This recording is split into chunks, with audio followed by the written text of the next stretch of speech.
Well, hey there, everybody. I'm out on one of my hikes today here in Southern Oregon in the Cascade Mountains. I'm in a what they call a burn scar area. And it has a little bit of significance to me because, honestly, I didn't have the greatest week at work. And I think I may be approaching the end of a career in the television news business. No, it's not what you're thinking.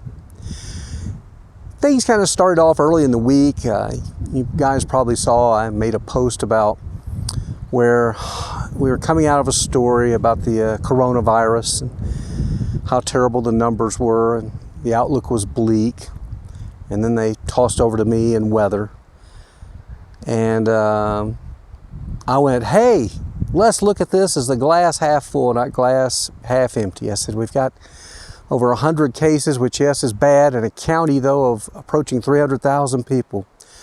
So we're doing really well, and we need to just keep a good positive outlook, guys. And then you may recall the next day there was some emails from viewers basically telling me to shut up. I'm no expert. Why am I not taking this seriously? And that was not the point. That was not at all what I meant by my comments.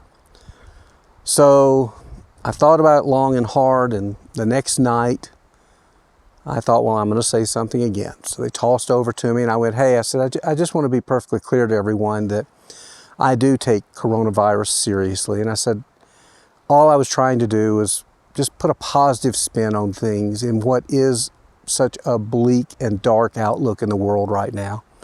That's all I was trying to do, and I'm sorry if it offended people.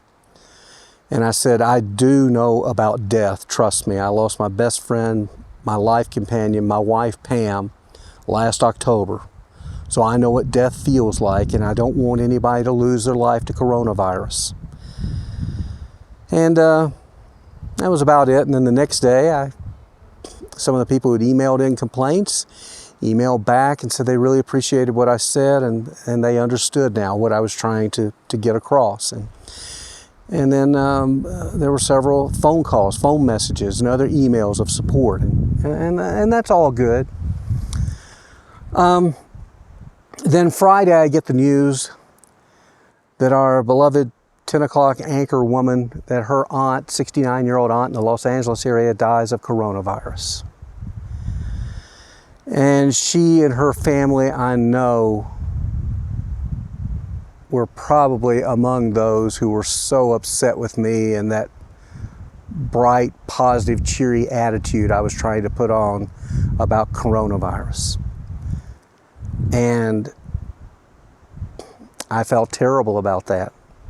I got extremely angry that night at work, kicked a trash can in my office.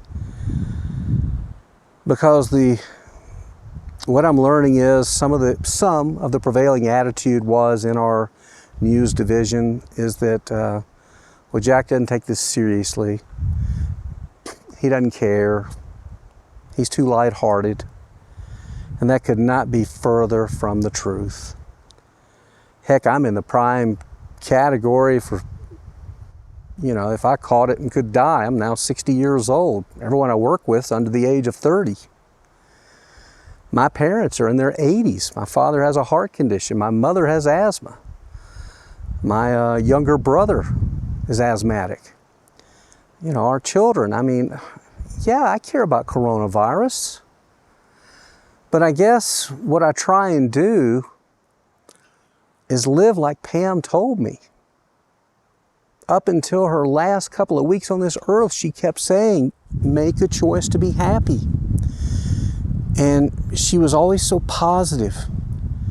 And I found emails in her email account where up until those final 2 weeks, she was still sending people notes of encouragement who were battling different illnesses and things like that, never even mentioning her illness.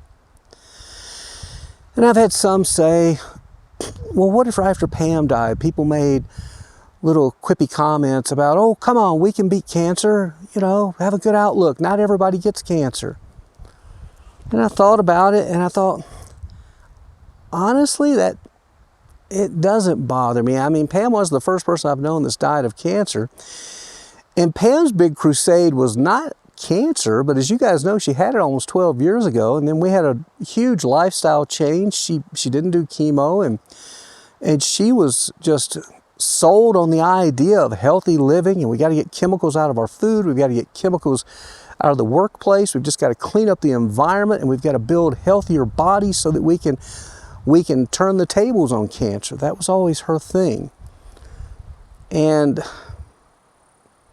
I don't know, I guess I'm feeling like my time in this business is probably drawing to a close. And the reason being is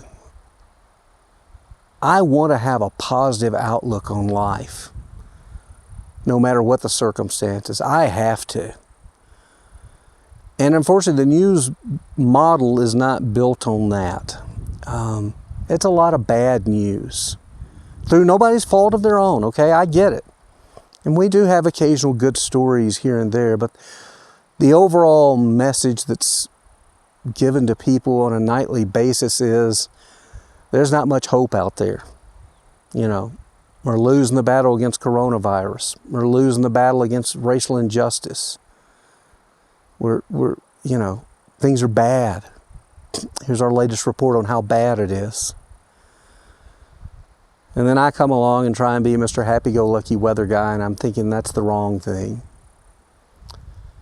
And I'm thinking maybe I need to find a way to better channel my emotions and my spirit in a way to maybe spread a little more hope and joy in the world, rather than being part of something that unfortunately at this time in the world is, again, through no fault of its own, but spreading a lot of, you know, there's fear and anxiety, and it's just not much fun to be in a news department these days.